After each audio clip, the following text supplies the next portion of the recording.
burn fat, you have to exercise at a low intensity. That's where this comes from. Because yes, it is true, the lower the intensity, the more you rely on fat, the less you rely on carbohydrate.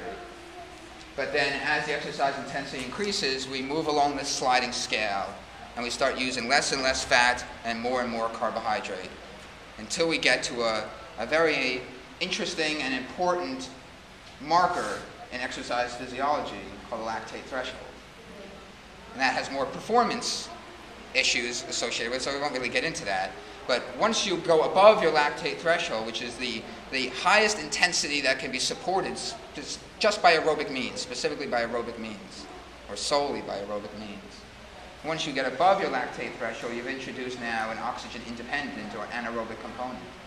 And once you go above the threshold, it's only carbohydrate that you're using. You're not using any more fat. It's only at intensities below the threshold that there's some combination of fat and carbohydrate.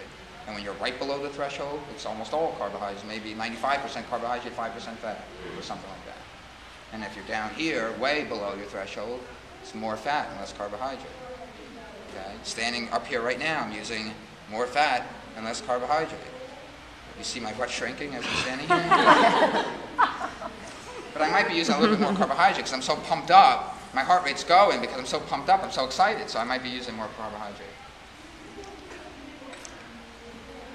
It turns out that moderate intensity exercise, defined as about 65% VO2 max, or about 70 to 75% max heart rate, elicits the highest rate of fat use, 0.7 gram per minute. But as you'll find out in a second or two, that's not even that important. It's interesting, but it's not that important. And as we already talked about, carbohydrates are the preferred fuel for muscles during exercise. When you exercise at a higher intensity, the number of calories used per minute and the total number of calories expended are much greater than when exercising at lower intensity, so the amount of fat used is also greater. So if you're exercising at a higher, still aerobic intensity, you may be using less fat and more carbohydrate, but the calories that you're using per minute are much greater. And so any small percentage of fat that you're using is happening at a much greater rate. And so the total amount of fat that you're using is greater.